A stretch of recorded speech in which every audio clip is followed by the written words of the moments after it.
కాబట్టి ఇక్కడికి వచ్చిన తర్వాత చూడండి, మీరు అందరు గమనించారో లేరో, ఒక చిన్న అబ్బాయి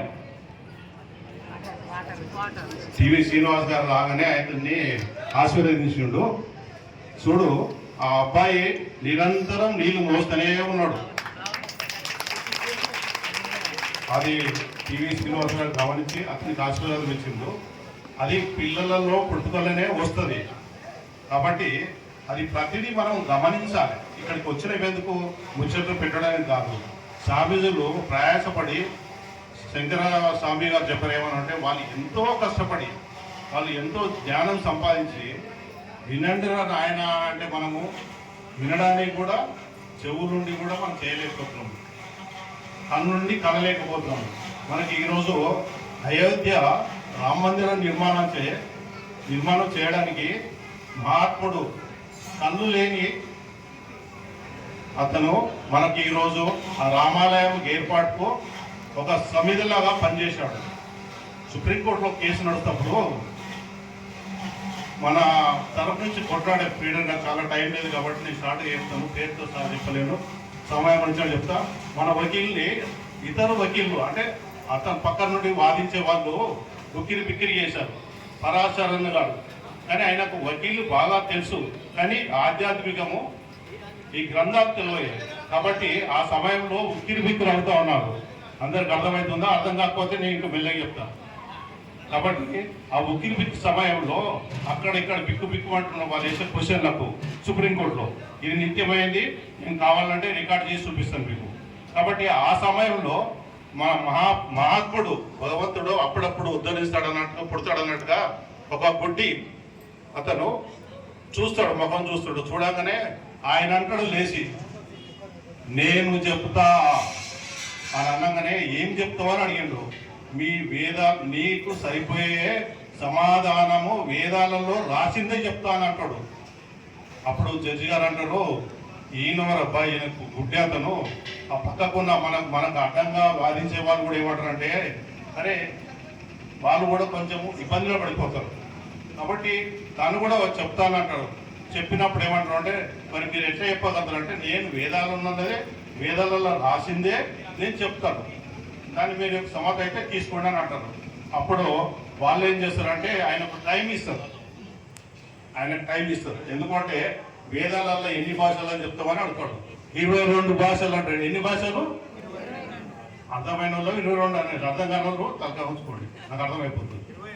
22 భాషలలో చెప్తా అంటాడు. ఎవరతను? మహానుభావుడు. కాబట్టి కన్నులు లేవు. భగవంతుని గృహాన్ని అంటే ఇల్లుని ఏర్పాటు చేయడానికి తనంతలో తానే పుట్టాడు. కన్ను లేడు. అతను ఏం చెప్తాడనంటే, మీరు 22 భాషలు వచ్చేది తీసుకొచ్చుకోండి అని 22 భాషలు చెప్తాడు. ఆ 22 భాషలను 2వ రోజు ప్రవేశపెడతారు. వాళ్ళు గ్రంథాలు తీసుకొని వస్తారు. ఆ గ్రంథాలు తీసుకొని వచ్చినప్పుడు ప్రతి గ్రంథంలో ఎక్కడుంది, ఎన్నో పేజీలు ఉంది, ఏముంది చెప్తాడు. ఎందుకంటే సమయం తక్కువ ఇచ్చాడు కాబట్టి అందరికీ రావాలి. ఎక్కడుందో ఏ పేజీలు ఉందో ఎన్నో సెంటెన్స్ చెప్తా అంటాడు. తాను వాళ్ళు అడిగిన క్వశ్చన్లకు 6 భాషలలో చెప్తాడు. ఎన్ని భాషలలో? 6 భాషలలో చెప్తాడు. మనకు తల్లి తండ్రి పోషించి మన ఇన్ని చెప్తే కన్ను నుండి కూడా మనకు పుట్టారు. నిజమేనా? ఒప్పుకుంటులేమా? కాబట్టి తను పరమాత్ముడుగా వచ్చి ఏం చెప్తాడంటే, అంటే 22 భాషలు వస్తాయి, 22 భాషలలో నేను చెప్తానంటాడు. గవర్నమెంట్ తలుచుకుంటే ఏదైనా చేస్తుంది. తను చెప్తాడు, సర్వేని ఏర్పాటు చేసుకోండి నేను చెప్తా అంటాడు. ఇప్పుడు ఇవాళ గూగుల్ వచ్చింది కదా, కాబట్టి ఇక చూడు, సరియోదయ నది నుంచి ఇన్ని కిలోమీటర్లు, ఇన్ని మీటర్లు, ఇన్ని ఫీట్లు, ఇన్ని ఇంచులు నా రాముడు అక్కడ పుట్టాడని చెప్తాడు. నా రాముడు అక్కడ పుట్టాడంటాడు. ఏ పేజీలో ఏ సెంటర్లో ఉందో ఎక్కడ ఉందో అది కూడా చెప్తాడు. కాబట్టి మనము కన్నుండి ఇంతమంది కష్టపడి వాళ్ళ ప్రయాసాన్ని ఆయాసాలన్నీ మనకి చెప్తుంటే మనం వింటలేమే. కొంతమంది అన్నారట, ఎందుకు వస్తున్నావు అంటే, ఇంటికాడ ఏం పని లేదు కాబట్టి ఇక్కడ కూర్చోబెట్టడానికి వచ్చినా.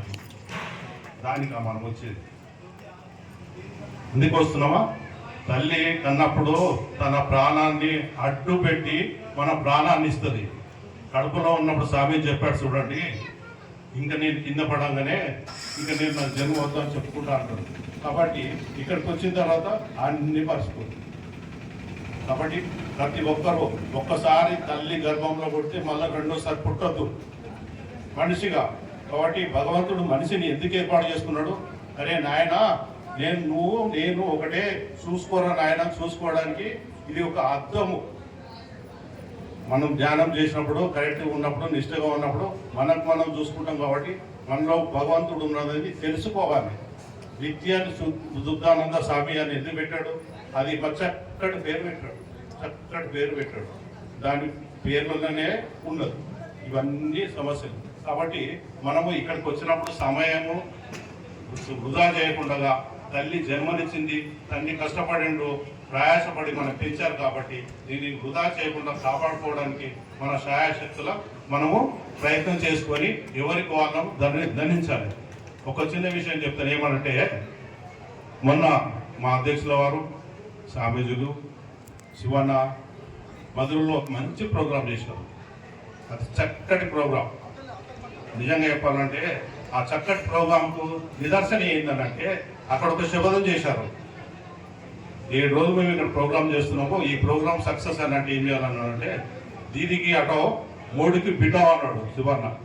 అది అయ్యింది. మనం అంతమందికే చేసాం శివన్న శపథము. మనందరం కష్టపడి చేసినందుకు అది జరిగింది. కాబట్టి అది చాలా సంతోషము. అది మోడీ వరకు ప్రోత్సహిస్తుంది. ఇప్పుడు దగ్గర మోడీ మనసుల వరకు పోయింది ఆ పాట. కాబట్టి మనం చేసిన కష్టాన్ని గుర్తించి అక్కడ దాకా వెళ్ళింది. ఇంకా మోడీ చెవులకు వెళ్ళాలి. మోడీ దగ్గర 11 మంది ఉంటారు. 11 మందిలో ఒక వ్యక్తి దగ్గరికి వెళ్ళింది. ఇంకా మోడీ ఇదేది ఉంది. కాబట్టి ప్రతిదీ మనం ఏం చేయాలంటే, ఇక్కడికి వచ్చిన సమయం వేస్ట్ చేయొద్దు. చక్కటి ప్రోగ్రాము, చక్కటి బాగా జరుగుతుంది, చక్కటి భోజనం పెడుతున్నారు, మంచి ఉపన్యాసం ఇస్తున్నారు. ఈ సమయాన్ని వృధా చేసుకోవద్దు. ఈ జీవితాన్ని ధన్యం చేసుకోవాలి. నా సమయం అయిపోతుంది కాబట్టి మీరు అన్యంగా భావించకండి. నేను ముగించుకుంటున్నా. జై శ్రీరామ్, జై శ్రీరామ్. ఎవరైతే అన్నారో వాళ్ళ నెత్తిలో పాపం అట్లే కూర్చుంటారు. జై శ్రీరామ్ అంటలేదు. జై శ్రీరామ్, జై శ్రీరామ్, జై శ్రీరామ్, జై శ్రీరామ్. ఇక్కడ వాళ్ళు సందర్భంగా మన జై శ్రీరామ్. జై శ్రీరామ్, జై శ్రీరామ్.